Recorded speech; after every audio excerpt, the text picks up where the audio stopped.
Listen to this. This is mind-boggling. This is just too much. This hadith is too much. As in, it's so powerful. If you were to reflect on it, you should, maybe faint.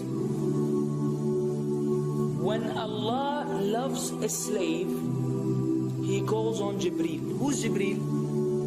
You know who Jibreel is? The greatest of the malaika, as far as Ahl Sunnah wal Jama'ah. The one whom when the Prophet ﷺ saw, he fainted alayhi salatu wasalam, because of his wings had covered the horizon. Jibreel, the angel who's responsible for the most virtuous thing, which is conveying the revelation from Allah to the messengers of Allah.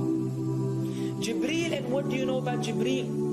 Allah said, whoever is adu, whoever is an enemy to Jibreel, then Allah is the enemy to the disbelievers. Allah defended Jibreel in the Quran. Jibreel, the one who took the Prophet ﷺ in Al-Isra al-Mi'raj, in the ascension to the heavens. Jibreel, the malak, which we don't know what to say about, because of his honor and his virtue in the sight of Allah. Allah will call on him to share with him the love which He has for you. Allah doesn't need to do this. He could not do this, but Allah likes to do this, so He does it. He says, I love Fulan. Now I want you to think that Fulan is you. Whatever your name is, Ahmad, Mayroub, whatever your name is. Imagine Allah above the heavens, above the throne, in His greatness and His majesty, which is beyond our human comprehension, calls out to Jibreel to inform him that He loves you.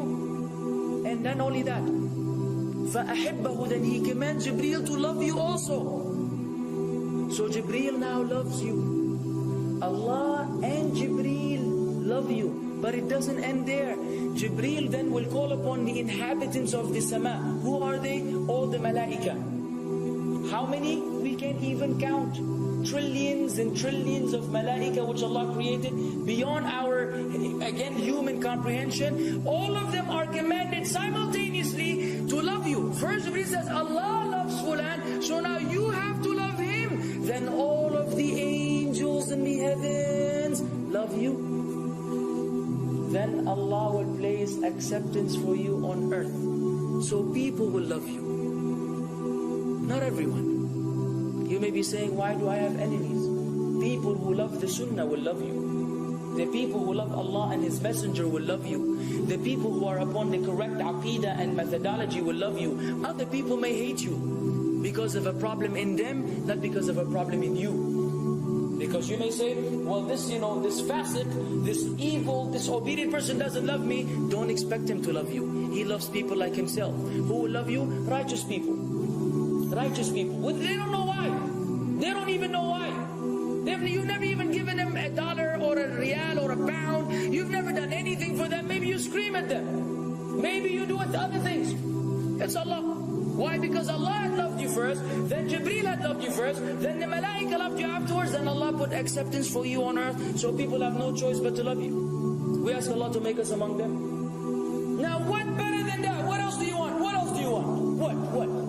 If you're a person whom Allah loves, in every movement you go, you do, you pray, you sleep, whatever you do, you are among those whom Allah loves and Jibreel loves and the angel loves. What else do you want, ya akhi?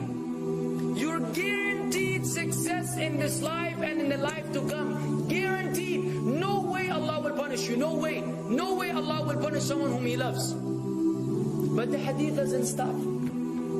The hadith has a very saddening continuation, which we should seek refuge with Allah from.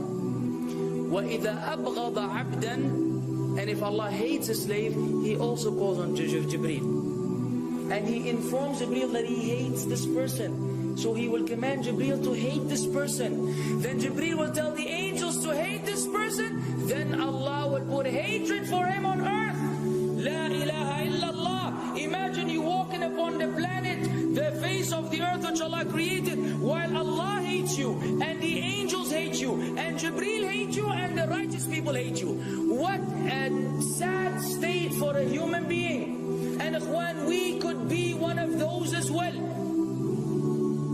If you are prideful, arrogant, you are qualified for this hatred, because Allah does not love kulla mutakabbirin jabbar. Allah does not love the arrogant, the prideful. If you go against the sunnah, then Allah does not love those who go against the sunnah. If you don't observe taqwa, and you don't observe ihsan, and you don't observe tawbah and tatahur, then again we are disqualified.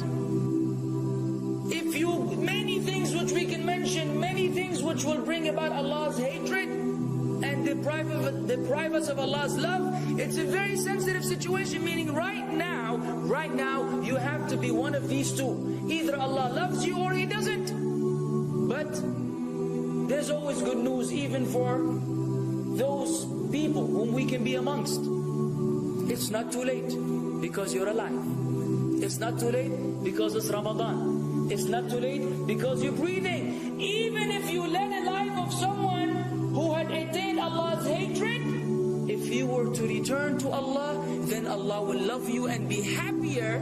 He will be so happy with your tawbah than a man who lost his mount in the desert. Upon it was his food and his drink, and then he waited under a tree for death. And all of a sudden he opened his eyes and he sees his camel or his horse or whatever that was right in front of him. And he gets so happy, he said, Allahumma anta abdi wa ana rabbuka. Oh Allah, you are my slave and I am your Lord. Kufr. He said a statement of kufr, but the Prophet ﷺ said, أَخْطَأَ مِنْ شِدَّةِ الْفَرَحِ. He made a mistake because he's so happy. You know when you're so happy that you may say things against what you want to say? When you're so happy that you just, you say words that mean nothing to anyone? Allah is happier when you return to Him than that person.